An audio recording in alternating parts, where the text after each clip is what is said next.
In fact, Scout's working on a spreadsheet now, building by building, to show the rise and fall of the energy use. We've used it to predict things that were going wrong in the building. We found things because of the monitors. So we monitor electricity, hot water, total water, BTUs in each one of the buildings. Remember, it also heats Deering Common.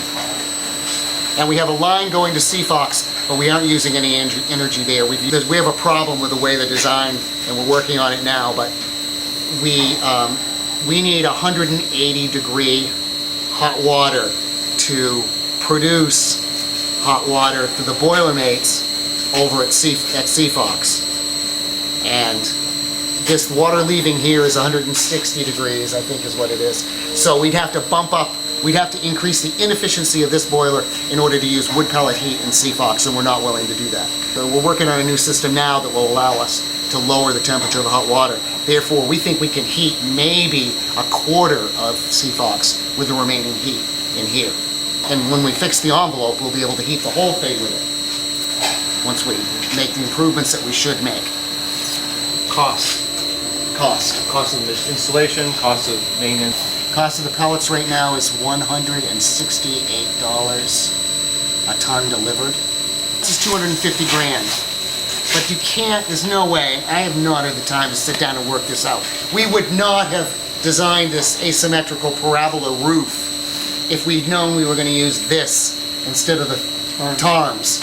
So the reason the building was built the way it is was because of specific boiler, because we had to vent it to atmosphere, because it wasn't ASME approved. I think 110 maybe, 110 to 120,000 maybe for this unit. And then you've got another, 60 or 70 in controls and piping and Comparison to what if you had installed like an oil system, in terms of what the overall cost would have been to install it versus installing this? No, we never did look at it. Let's see, you could get a system in here, centralized like this, 25 maybe, 25 or 30, and another 60 in controls and piping. It's going to be more expensive, no question. No question about it. Very efficient boiler. I mean, you could get a very efficient oil boiler today, and you're still burning fossil fuel though. Yeah, which is going to be expensive. Correct. Will you have to clean out the stack at some point? We haven't yet, but Have you looked in it? only because it blew out a couple of times. There was nothing in it before. We had a little bit of condensation on one of those really cold days. I noticed that we had condensation coming out of the stack and sort of freezing down along the sides.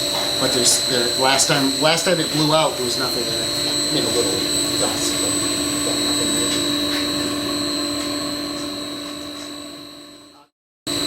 What about, there's this hole here that is open. It's a barometric damper.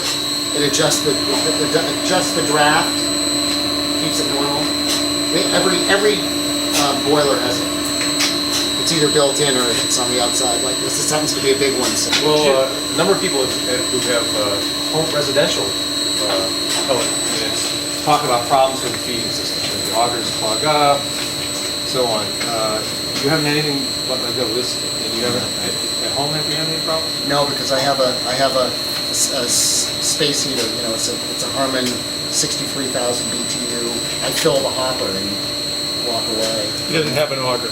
Well, I do have It's inside. Yeah, I have a small auger. Is there anything about the design of this that makes this system that you think helps the fact that there haven't been clogs? I think the size of the auger Just the size of the helps auger. a lot. Yeah. Mine at home, I've never had it jam. I've never had any problem with it. And it's only like that big. Are there, different brands that are better? Well, we only know from experience about the HS TARMs. They designed that auger tube as a square with a round auger, so it had, all the corners, it had room for air to go back through that. So when it was in pilot mode, it allowed fire to actually go back into the hopper. It wasn't a danger situation because it has a residential fire extinguisher head inside of each one of the hoppers. So it douses it, but then you got to clean it. There are many people who sell these systems. So you can buy different auger systems, and this happened to be designed from from the top of the pellet silo to where this goes into this